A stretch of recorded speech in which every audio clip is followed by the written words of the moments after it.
Hi, I'd like to say a few things about Islam, if I may. Now, here in the UK, religion was always pretty dormant until Muslims came along and started burning books and passing death sentences and generally demanding special treatment for no good reason. But they've shown everybody else what can be achieved by bullying and intimidation. So now every crackpot in the country feels entitled to respect for their precious beliefs. Beliefs often lifted wholesale from the ramblings of some ancient desert nomad with a psychological disorder. It does seem quite ironic to me that the very people who have clearly made no attempt to think for themselves are always the most vocal in demanding respect for their ideas. But some Muslims go further than this and claim that they are being victimized in British society. But I don't really believe that's true. I do think a lot of people are getting fed up with hearing about Muslims all the time, and they wish that Muslims would just shut up and get on with their lives instead of constantly bellyaching about nothing, but that's not the same as being victimized. But because we live in a liberal democracy and therefore have certain double standards to maintain, any criticism of Islam or of Muslims always draws the immediate accusation of Islamophobia, a dishonest word which seeks to portray legitimate comment as some kind of hate crime, when the truth is that Islam has a chip on its shoulder the size of a mosque, and it looks to take offence at every opportunity. Some Muslims, it seems, are almost permanently offended about something or other, and yet you never hear a peep out of any of these people when some young Muslim girl is murdered for bringing dishonour upon her insane family. Suddenly, everyone's looking at the floor then. They keep telling us that Islam is a religion of peace, but all the evidence points to a religion of war. Its holy book urges Muslims to conquer the world and subjugate everyone to the rule of God.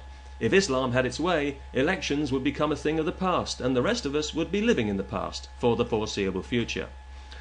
And some people are very keen to bring this situation about, especially the loud-mouthed, rabble-rousing Islamic clerics who we always hear praising the suicide bombers as glorious martyrs. And yet, curiously, you never hear about any of these enthusiasts blowing themselves up for the glory of God. They're always very keen to delegate that particular honour. Despite the guarantee of all those luscious virgins waiting for them in heaven, these guys are so selfless that they can always find somebody more deserving. Now, of course, the whole 72 virgins scenario has become something of a comedy staple, and with good reason.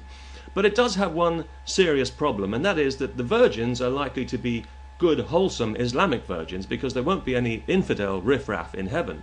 So, presumably they'll have brothers and cousins and uncles who are all determined to defend their honour by killing anyone who makes eye contact with them. They haven't really thought this whole thing through, it seems to me. For this, they blow themselves up. Wouldn't it be easier just to get an inflatable woman and blow her up? And then if one of your friends happens to glance at her with lustful eyes, why, you can simply stone her to death and get another one, in the usual way. Also, I think Muslim women in Britain who cover their faces are mentally ill.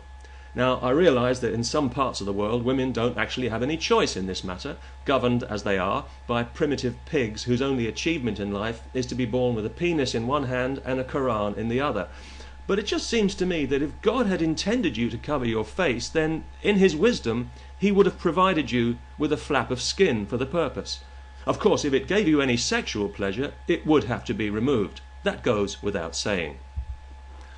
But I don't want to be too hard on Islam here, for two reasons. Firstly, because I don't want to be murdered by some hysterical, self-righteous, carpet-chewing, book-burning muppet with shit for brains.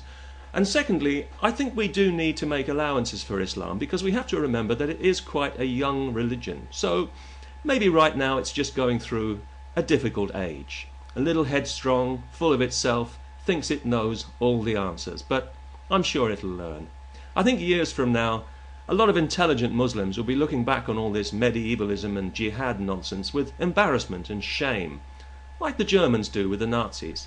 And maybe then we can all have a good laugh about it. But in the meantime, I think that any religion that demands earthly vengeance and retribution for any reason is not really a religion at all, but an illness, and should be treated as such.